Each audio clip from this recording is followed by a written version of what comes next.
Welcome to Season 2 of the Erotic Realm podcast, where we explore the world of eroticism, one erotic realm at a time. I'm Em, a sexologist and kinkster. The mission of the Erotic Realm is to humanize desire in all of its forms, including darker desires. Each episode, we dive deep into the psychology of desire with a sexpert, everyday kinkster, or a kink expert. This is an independent podcast. To support it, please consider becoming a paid subscriber at psychologyofdesire.com, where you'll also find deep dives into desire and surveys that you can participate in. You can also sign up there to get the podcast delivered directly to your inbox when it's released. And now for today's episode. Before we get started, I have something very excited to announce. The podcast has been nominated for the Australian Adult Industry Awards in the category of Best Podcast. So if you'd love to vote for the Erotic Realm to win this category, it would be amazing to have your support. I'll put a link to the voting website in the show notes, and I'd really appreciate it if you could give it a click and a vote, and who knows, maybe it will win Best Podcast. Thank you so much for listening and for your support. The following conversation explores neurodivergence, power, and what it means to find your place in a world that doesn't always understand how your mind works.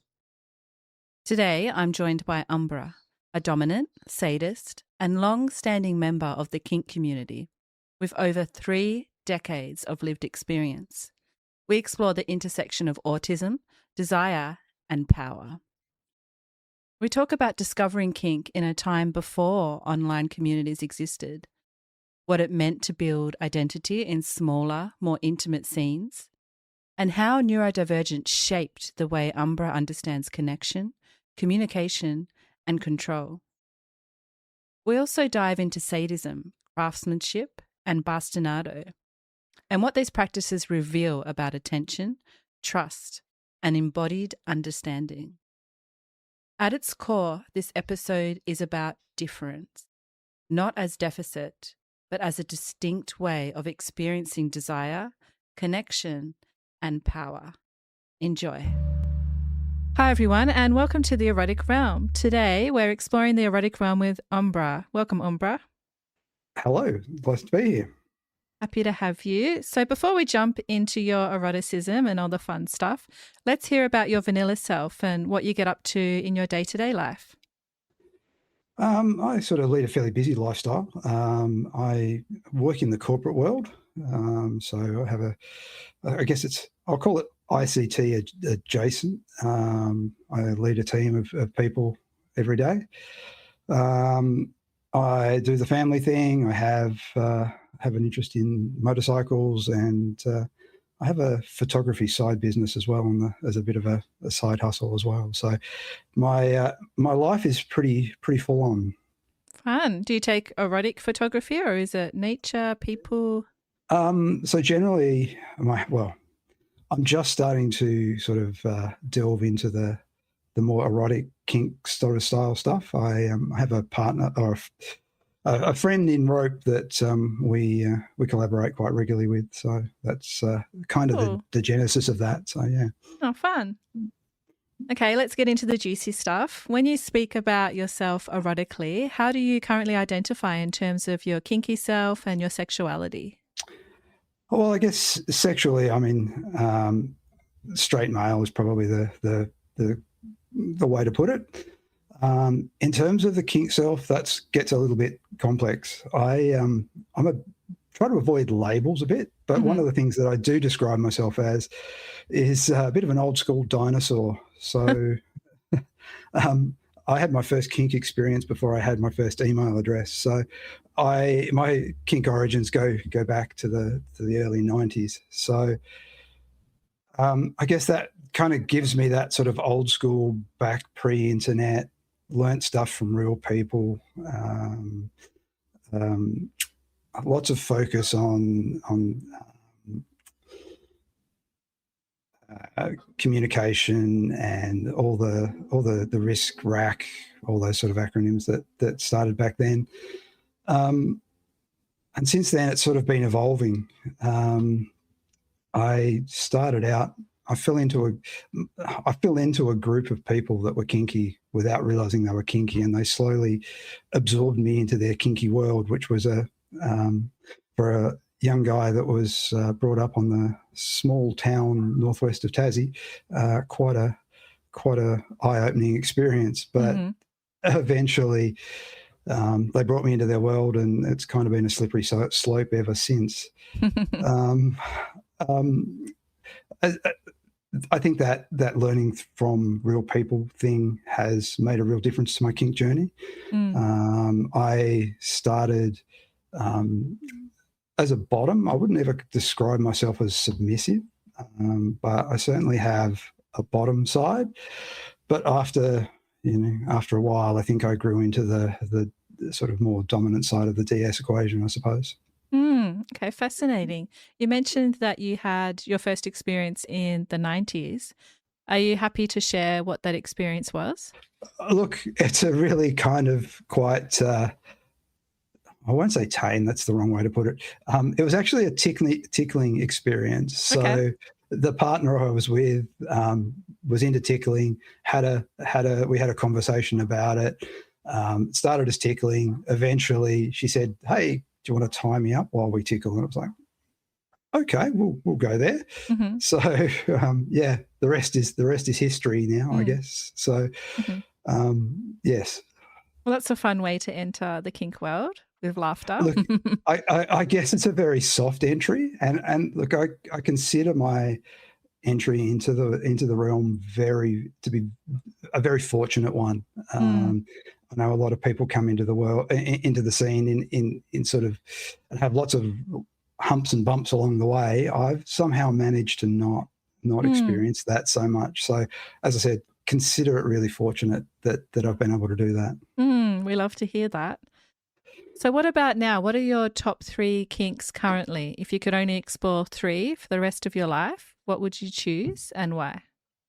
Look, this is a really hard one for me, and having listened to so many of your podcasts, I've known it's coming, and I've still been debating it for the last few days. Look, I think so. I'll preface that by saying, for me, the kink is not about the kink as such. It's about the connection with the person that I'm doing the activity with. So one of the most intense and my most memorable experiences that I suspect we'll talk about later on was actually with a fork from the kitchen. So we can talk about it now if you like. Well, so it was kind of an unplanned visit in a hotel room, and was with an old friend that I hadn't seen for an awful long while. We'd been in a kinky kind of dynamic for a little while previously, but we'd sort of had to go our different ways for various reasons. We ended up in a hotel room, and I like to say it was either bad planning or a fortunate opportunity that the only thing that I really had at hand that we could find was a fork, in one of these hotel rooms that have, 3 forks and a teaspoon and maybe a butter knife. So we actually managed to spend an hour and a half deeply, deeply connected, just playing with the sensations around that fork. And to this day, that fork sits proudly in my toy collection, sort of as a memento. Probably shouldn't admit to stealing forks, but so simple but so creative. I love it. Yeah, and look, and I guess that's at the heart of it for me. Is it's not about the what, it's about that connection. So, and for that reason, I'd probably say rope. So I went through a rope phase many years ago, where everything was rope, and it was pre the kind of rope phase that came in a few years back. I got down to the fact of buying my own rope, prepping my own rope, and treating my own rope. Learned some lessons about how much hemp rope smells and how much singeing rope and defluffing rope can totally put mess through the house. And but part of the reason I like that is that it's one of those it's an opportunity to be deeply connected to the person you're playing with. So unlike, say, flogging or caning, where you're actually at a distance from the individual, you're actually kind of right there with them and building that connection through the rope. So I think that rope is probably up there with my if I could only do certain things, that would be up there for sure. From my own perspective, and I do have a as I said, it's not really a submissive side, but I have a bottoming side. I actually love having needles on me. So the sensation of it. Yeah, it's 100% a sensation thing for me. It's not necessarily a submissive dynamic sort of happening, but I absolutely love the sensation of needles. So I'd selfishly add that to the what I'd have to have. And another one that I don't know, it goes back to probably some of the early days, is I quite like bastinado. So I'd probably have to slot that in there somewhere as a going to have to keep that one on the list as well. I don't think we've spoken about that yet on the podcast. Can you speak to what that involves? So bastinado is, I essentially describe it as tormenting feet. So that there's various forms and names for it as you get with any of these sort of realm things, but it can be everything from canes and paddles and impacty kind of stuff. I particularly love rubber bands. So a stretched out rubber band against the sole of the foot can be quite attention grabbing. But even things like using the point of I've got the point of a knitting needle just poked in certain places around the foot can result in some interesting sensations for the bottom on that one. So, and I think that comes back to an experience I had very early on with a submissive I was playing with at the time. She actually hated her feet being touched, but we talked about doing some bastinado, and she ummed and ahed about it. And finally she said, look, let's just give it a go. And in the end, she absolutely loved it. And we had a conversation afterward in that debrief kind of time that she said, I actually hated it, but I was so loving it because I knew you were so enjoying it. So it was that whole push-pull conflict thing that I think that really made that session. That sort of goes to what I say about when I play with people. I like making people squirm. And as I said, that sadistic kind of streak that I have, I guess I can do that. Doing something like that bastinado that really pulls it. I really hate my feet being touched, but why am I loving this so much? that has that mental squirm, I guess, or the anticipation of just leaving someone waiting for the impact of a cane or something like that. So that's the kind of thing I really enjoy, and I think where that connection to an individual really starts to come into play. Very well said. Do you know the origins of why it's called bastinado at all? I haven't looked into it before. Look, I'm not entirely sure, to be honest. I know there's a Middle Eastern punishment called falaka, I think it is, that is a punishment for same way it was way that you would have a shambok or something like that in the Southeast Asian countries. I think it's a similar kind of torture punishment. I'll have to look into it. I'm so curious of the etymology of that. Yeah, it's not unusually for me. I haven't looked into that, but yeah, I think I'll be on. We've both got homework. Yeah, homework. So you mentioned that you've been part of the kink world since the early 1990s and in a small town. What was the BDSM scene like back then in Tasmania before the online communities existed? Look, it was something in those first probably 10 years of my experience. My experience was with that closed group that that I'd become part of.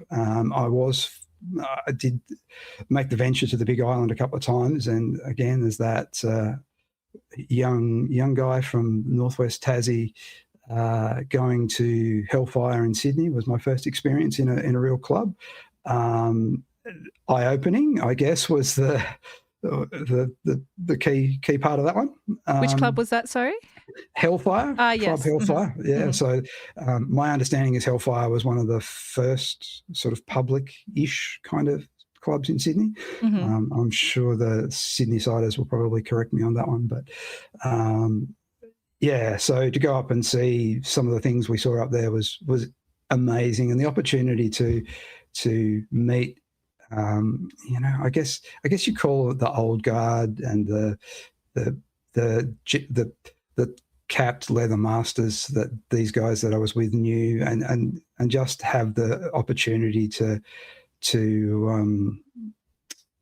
glean knowledge from them was really, really amazing. As far as here in Tassie, at that stage, I actually don't know what the scene was like in terms of anything public. I'm not convinced there ever was, to be honest. There was probably little groups like the group we had, but I'm not sure.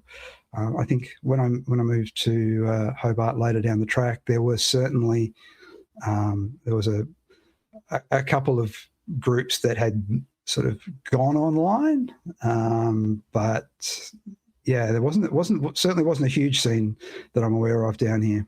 Mm-hmm. I think that's grown immensely. So I think back when I was first exploring online, the alt.com and Column and a couple of there were a couple of real old school listserv. So if you were around back then, you'll know what they were. No. Very text based. Essentially just a text-based website. So I remember downloading at one stage, well, not downloading, I think it was just copy and pasting. If you remember the old days where they used to do graphics with slashes and apostrophes and all that sort of stuff, an amazingly done diagram of how to rig a clothes peg to be a electro contact. Oh my goodness! Brilliantly done in just text. It was like a skill in and unto itself. But that was the sort of thing that was around back then, and I think so. Alt.com wasn't all that communicative. They were obviously trying to make a dollar, so communicating and that community thing wasn't there. And then obviously FetLife came along, and I think it's been an explosion pretty much since then. It's so fascinating thinking about those resources like the one you just mentioned. I wonder if anyone has those saved somewhere. It'd be fascinating to look at them. Look, no doubt they'll be archived somewhere along the line. Yeah, well, if someone listening knows, let me know. I'll have a look. So you were diagnosed with autism in 2015. Yep. There's many neurodivergent people in the kink world. I'm curious to know, how did that discovery reshape your understanding of your own erotic mind or how you approach eroticism? Look, I think the interpersonal relationships, 100%, and it explained a lot of things of why I felt certain things and how I reacted in certain situations, and I guess my outlook on those relationships. So from that perspective, it was empowering to understand that. And from the sensation, or the sensory side of things, it obviously suddenly made a whole bunch of sense that, sensation. So that's a huge thing for me. So again, that comes back to why I really like that those needles. You think it's connected to stimming Sensory or seeking? Sensory seeking, absolutely, for sure. I'm pretty convinced that's the case. So I'd love to bring in a piece of research here that connects closely with what we're discussing about neurodiversity and kink. And I found an interesting paper by Levy titled Stimulation and Stimming, S&M on the Spectrum. And in this paper, they explore exactly this, the relationship between autism spectrum disorder and participation in BDSM communities. And one of the ideas that the article puts forward is that kink spaces may offer something that many mainstream social environments don't, and that is clear rules, explicit communication, negotiated boundaries, and then what you were just speaking about, structured sensory experiences. So do you feel like knowing that you're autistic has changed how you approach BDSM and that you're more clearer in your negotiation and rule making? Look, I don't think it's impacted me in that way, particularly, as I said, because of that old school nature of my introduction into the scene. All of that sort of thing has been really, really sort of drilled into me from the word go. So people that play with me will know that I negotiate to the nth degree about these things. So I mentioned something about labels previously that probably feeds back into this a little bit, in that, just as an example. So if someone says, I don't want my play to be sexual, well, what does that actually mean? My experience with talking to people in this sort of thing is that, well, as soon as any clothing comes off for them, it's sexual. Or as soon as there's any touching of genitals or nipples, that becomes sexual. Other people go to the far end of the spectrum where, if there's no penetration, it's not sexual. So I think that clarity, as you say, about negotiation and having those clear understandings is really key. And I guess, as I say, that's been a key part of my negotiation from a really early stage of my experience. So from that perspective, I don't think it's probably influenced me, but I can 100% see where someone that has that desire for structure and has a checklist, that you can step through things in a really clear and unambiguous, which I think is probably the key part, way, is probably a comfort zone for them. So there's definitely that side of it.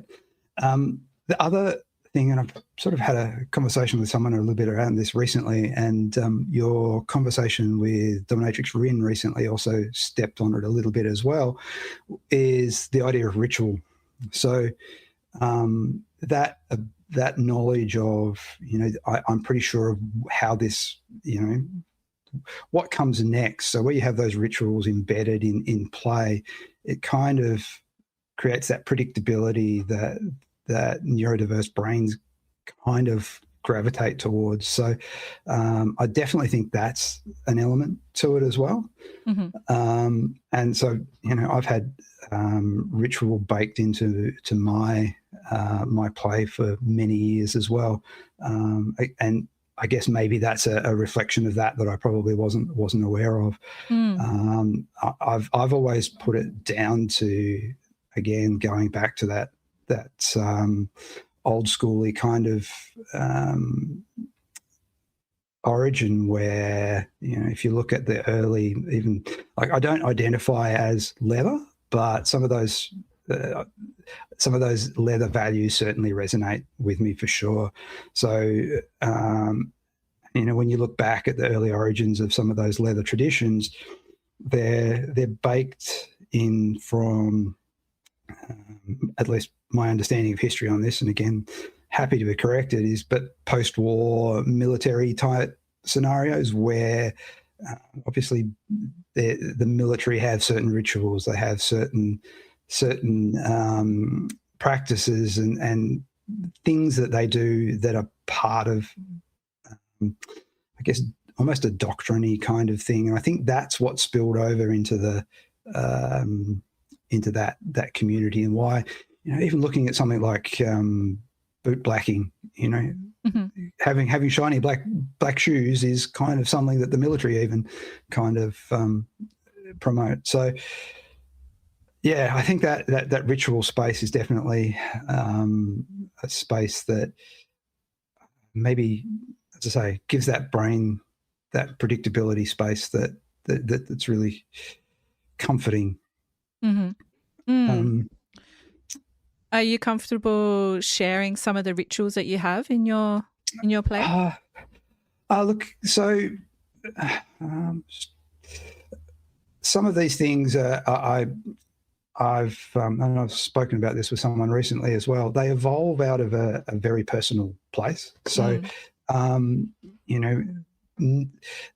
for some people, it's kneeling and having a play collar put on. So, again, that's that. There might be an undressing phase that, either they are undressed or they undress themselves. Again, that's a bit of one of those personal kind of scenarios.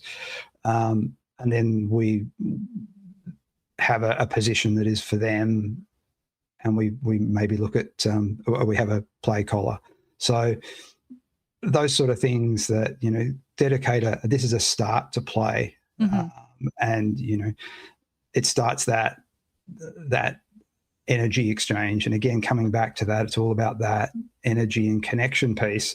That's a really nice way to actually start and engage that. Beautiful. And you also make your own toys. Can you share with us what kind of toys you make? Yeah. So again, here in a small town, it's really hard to, go down to a shop and have a look at a wide range of impact toys in particular. I'm a kind of hands-on. I know how to use a wood lathe and that sort of stuff. So I started playing around with developing my own, custom for me sort of toys that I want, a flogger that is particularly thuddy, so I can go out, source the leather that I think is the sort of leather that I want reasonably easily, and then come home and develop a handle from, I usually use Tasmanian native timbers, so kind of a little bit unique to Tasmania. So, but they're essentially custom for me. They're not a sort of thing that I'm going to commercialize. As such. They're personal use, and they're and for gifting and that sort of stuff. So, but again, that also, again, maybe that traditional kind of thing is it develops a real connection with that toy. And so I have floggers that were for a particular individual, and I'll probably never use those again. And rope, likewise with rope. So the connection to my rope that I treated years ago, and I still play around with occasionally now, treating rope, literally my blood, sweat and tears go into rope. So for anyone that's actually treated rope, the blisters that you get, the singed blisters that you get from singeing the rope, and the sweat from it's literally in my rope. So for me, again, it's that connection, but with the toy as well. And did you teach yourself how to make toys, or did you pretty much?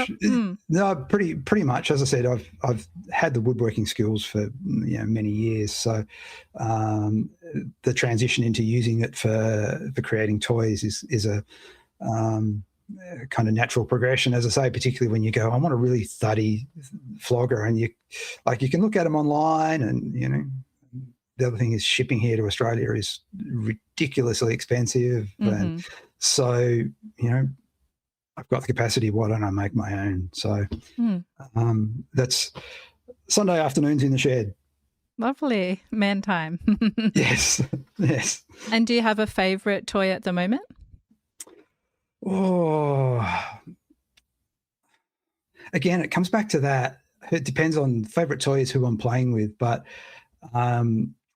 I have a couple of floggers that are sort of high in rotation at the moment that are quite heavy and have a really, really heavy thud with them, which is cool. Mm-hmm. But I have to come back to the making people squirm. I've got a dressage whip that also I quite enjoy pulling out at the moment. That is very attention grabbing. What's a dressage whip exactly? Well, I think that's the correct term for it. It came from a horse saddlery. It's about a metre and a half, bit over a metre and a half long. Mm-hmm. Is long and flexible and has a long flexible fall on the end of it. I think they're also called a flicker whip, maybe. Mm-hmm. But yeah. Are they the ones where you see someone standing like near a horse and doing it, not actually sitting on it? Yes, that's the one. Yeah, that's the one. That's the one. Mm-hmm. And I'd love to hear a description of your floggers. Are they a particular colour? So Tasmanian native timbers. So of course I've got to have a human pine one, which if anyone knows human pine is an ancient tree that only grows here in Tasmania. Smells amazing. And it does have an amazing smell. You can always tell when I've been using human pine in the workshop as soon as you walk in the door. So that's very Tasmanian. So I really like. It's a very yellow, and it gets yellower with age timber. Very fine grain, very very hard, and I like teaming that with really black leather, so you get that yellow and black contrast. But we also here in Tassie have another timber that I particularly like, which is Blackheart sassafras. So that has streaks of black through reddy pinkish, standard timber colour sort of grains. We have a myrtle, which is again pinky reddish. Teaming that with Australian kangaroo leather, of course. So that's allegedly the strongest leather you can get. I didn't know that. Yeah, something to do with the grain structure just below the surface. I'm not a leather expert by any means, but my understanding is that kangaroo leather is the toughest leather you can pretty much get. So does that mean it won't split as easily as other leathers? Allegedly. What does it mean by tough? Okay. Yeah, so the fibres are more closely woven or more intermeshed or tightly intermeshed. Okay. Leather has different layers, and in that strength layer where all the strength comes from, those fibres from a kangaroo leather are really tight. Okay, maybe because they're more athletic than the other animals? They're just Australian. So do you only work with kangaroo leather, or do you use... No, so whatever. Yeah. It's about weight. So even suede, different weights of suede, various cow leather. It's hard to access. I'd love to get some elk hide or some of the heavier leathers, but getting hold of those is a bit more challenging. Fascinating. Okay, I wanted to bring in a quote with you, and it's actually a quote from your profile from the 18th century Scottish poet Robert Burns. So he said, "Then catch the moments as they fly, and use them as ye ought, man. Believe me, happiness is shy, and comes not when sought, man." So I'm curious, why did you include that quote on your profile, and what does it mean for you? That one goes quite a ways back for me. So family-wise, I have a fairly deep Celtic Scottish connection. So obviously Robbie Burns has a place in my heart, so to speak. And I think that quote just reflects to me the fragility of things. And that you end up finding things when you probably least expect them. Mm-hmm. And when they happen, you need to really cherish them. Mm-hmm. That's the key thing I like about that one. And I think when I probably put that on my profile a while back, quite sentimental. Mm-hmm. And is that something that's resonated for you in your kink journey and finding kink partners perhaps when you least expect them?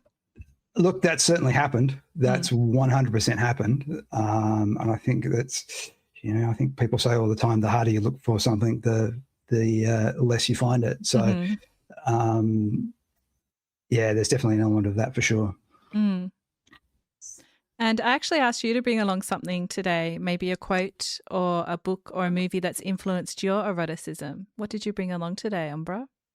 Yeah, look, so I brought a quote that's probably it's one that's been with me for a lot of years and is not necessarily kink focused. It's by a guy, I believe, Neil Donald Walsh, who was a writer and theologist in the late 70s, 80s, into the early 90s. I think he's most known for a book called Conversations with God or something along those lines. Yep.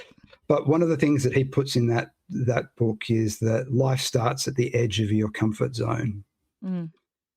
And for me, a bit like the Burns quote, it's saying that,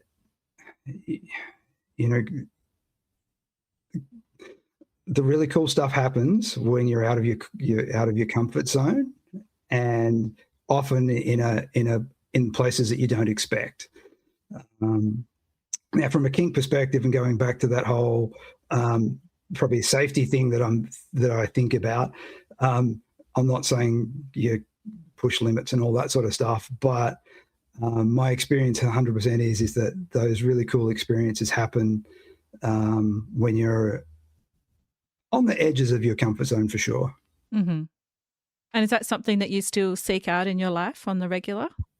I go through phases. I mean, I guess like anybody, depending on where you are in life, I guess to use the corporate speak, your risk profile changes a little bit. Mm-hmm. So how close you want to fly to the sun probably changes. But, again, with all the safety mechanisms in place and all the conversations had, I think, sometimes saying yes to something that you'd occasionally say no to. Again, even going back to that conversation about the experience with the submissive, with the bastinado, is probably an example of that. I think Wayne Gretzky, the ice hockey player, actually said at one stage as well, along similar lines, you miss 100% of the shots you don't take. Yep. Mm-hmm. So. So what's your risk profile at the moment? Look, I'm a little bit conservative at the moment. Again, life has been fairly busy for me in the last little while. So, getting into staying in the comfort zone and not adding too much load. Yep. Complexity. That's it. It. I wanted to ask you earlier, because you said that you've been in the kink community for 3 decades. So you've witnessed it move from just in person to a lot of it being online now. What do you think has been gained and lost through that process? Oh, this is huge. This is absolutely huge. Again, that ability to do stuff in person and learn from people seems to have disappeared. And look, I'm from small town. We compared to somewhere on the mainland where you can go and you can have a weekend or a week away and probably do 2 or 3 munches and 2 or 3 workshops. We maybe get one every 2 months or something like that. So those opportunities obviously aren't available to everyone, and I completely appreciate that. And so you kind of do what you have to do to gain the knowledge and skills that you can. But I definitely see there's a difference between what you learn in person and as opposed to what you can learn from a YouTube or from a thread on FetLife or somewhere like that. And I think it's the nuances, and I think it's that personal connection piece that gets missed. Mm-hmm. Like you watch, there's a couple of quite good rope instructional series, but for the most part, it's tie this knot, do this here, that sort of stuff. It's very seldom do you get the do this to connect with the person you're playing with. Mm-hmm. So that's one thing I've noticed. I guess being online too, in the real world, you kind of have people vetting each other, and someone comes into the community and says things, you can, well, if you know, and those people that sort of make those wild claims tend to not get very far, like they do with anything. It doesn't have to be kink. It could be, the golf club can be the same thing. Someone claims to be Tiger Woods and rocks up, and they're clearly not. You can clearly tell. Yep. But when I think the online community, I'll use that in inverted air quotes almost, I think people can hide, and I think there's a danger for that. That those people don't get shown up almost, sort of thing. So I think for newbies coming in, that's a challenge. And going back to that idea that the online kink realm, which is incredibly welcoming and accepting, that is one of the most awesome things about the scene. But sometimes I think people come into the scene that probably aren't quite ready for it, and without someone having that direct connection and interact with someone, if they end up interacting with the wrong person, it can be a really, really rough ride for them. And I've witnessed that multiple times, that, you'll see someone pop up and, they're really keen and really engaged, and then something will happen and then they're just gone. And, I've had friends that have had that happen to them as well. So I think it's a real double-edged sword. It's kind of like the 50 Shades of Grey thing. That was awesome for opening the world's eyes to this realm that is kink. Did it do it in a great way? It probably didn't do it brilliantly, but any press is good press. Yep. As the old saying goes. So, I think it's a bit of a double-edged sword. I think if you come into the scene online, if you have any opportunity of getting into a real life or real world group or situation with a group of experienced people, I really, really couldn't recommend that more highly. So there's only so much you can learn from a YouTube video. Yeah. So do you have any suggestions of how we can make the kink community better with how it currently is? Are you just saying just get in real life as much as possible? Is there anything we can do for the online community that will make it better, do you think? Look, that's a really challenging question, I think. I think there's those people that are just never going to want to go into the real world, which is fine. So maybe there's a space for a bump up in the education for those that don't want to come into the real world, that the online realm is their realm, and that's okay. But I don't know, maybe maybe some safety things, like your conversation with Sub in the City recently. She spoke about how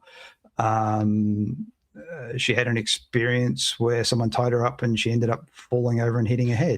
Yeah. That's the sort of thing that, accidents always happen. You can't get away from that.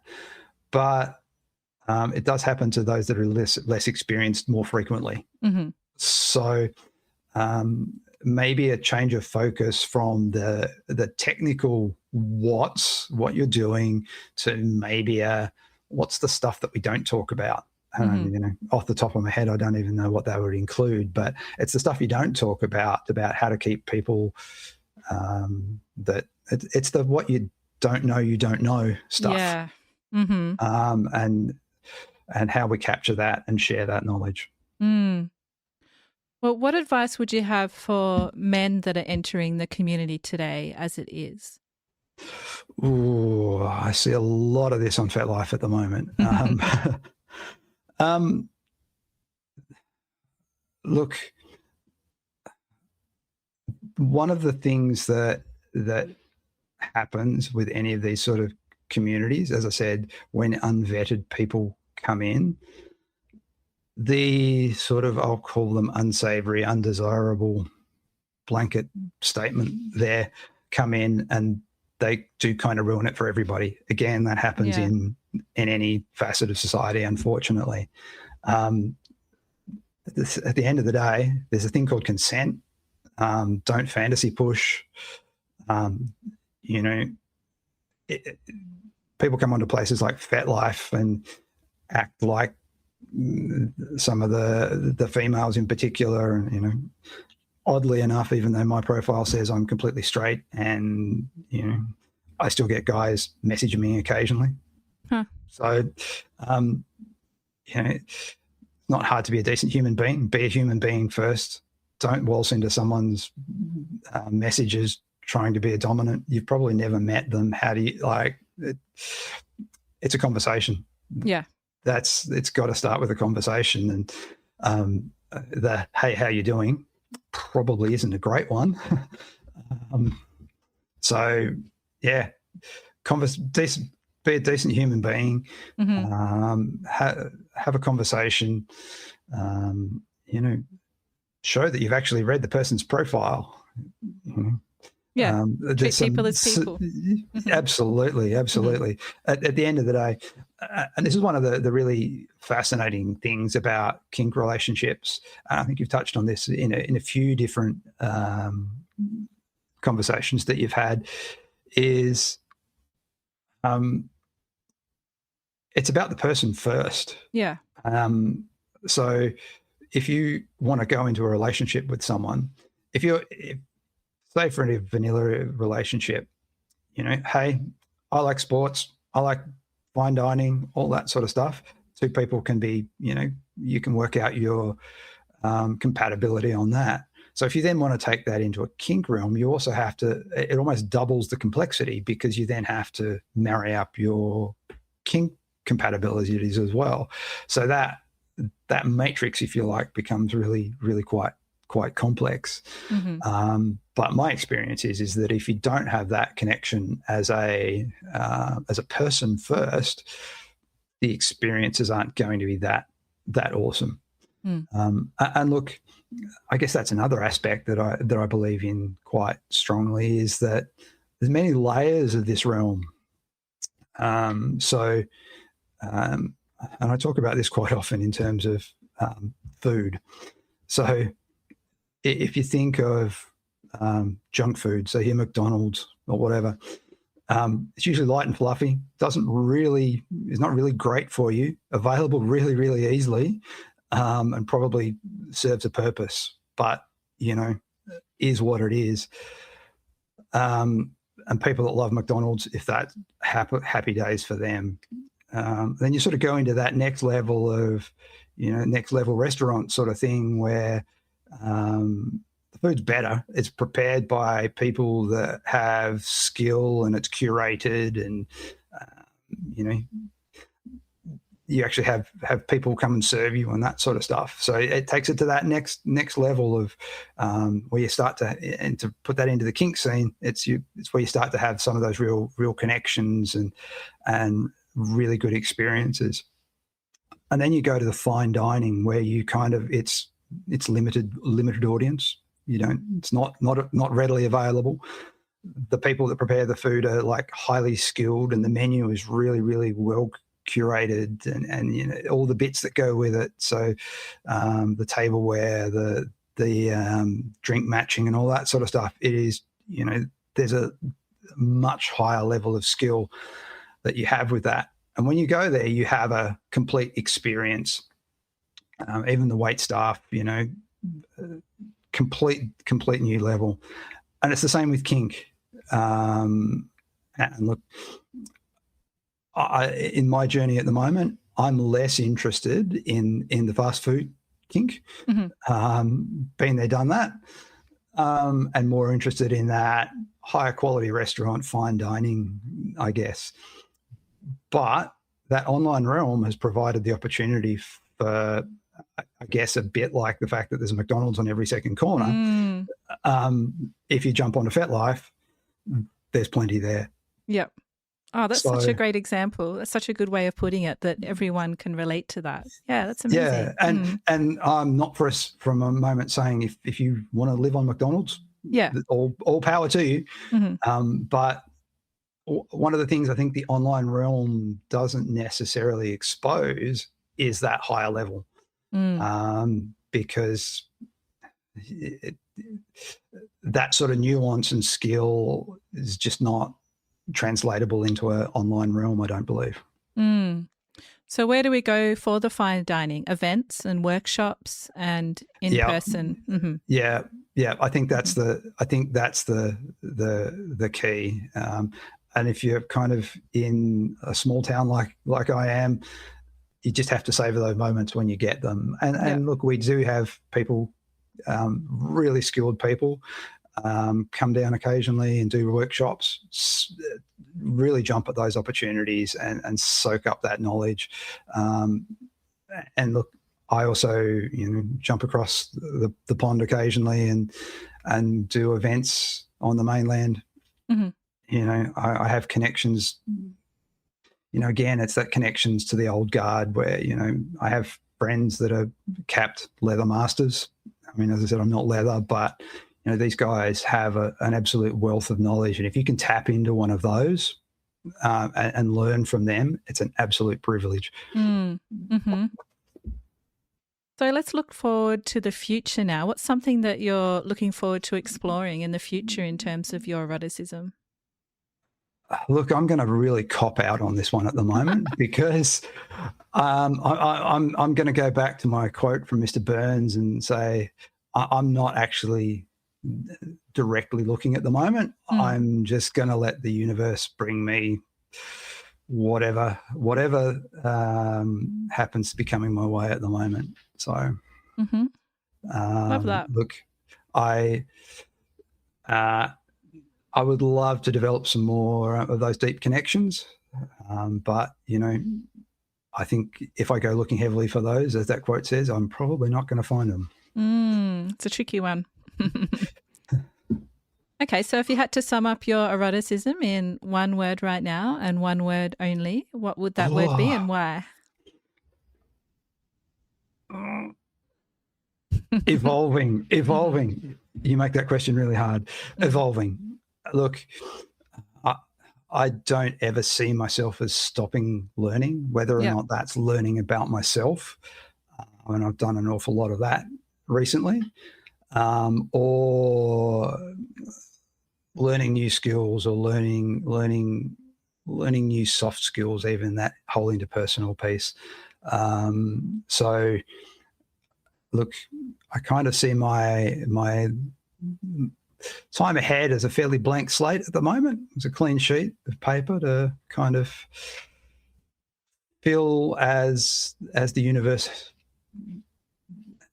has its whim. How exciting. I'm excited for you. Well, Umbra, thank you for sharing your journey through nearly 3 decades of kink and offering such a fascinating perspective on desire, identity, and neurodiversity and how everything intersects. No worries. Thank you. Thank you again. I'm Em, and this has been the Erotic Realm Podcast. Thank you for listening to this episode of the Erotic Realm Podcast. This is an independent podcast. If you want to see more episodes made, you can support it at psychologyofdesire.com by becoming a paid subscriber and entering the realm with many other supporters. The mission of the Erotic Realm is to humanize kink and desire in all of its forms. And we can't do that without you. Until the next time, stay perverted.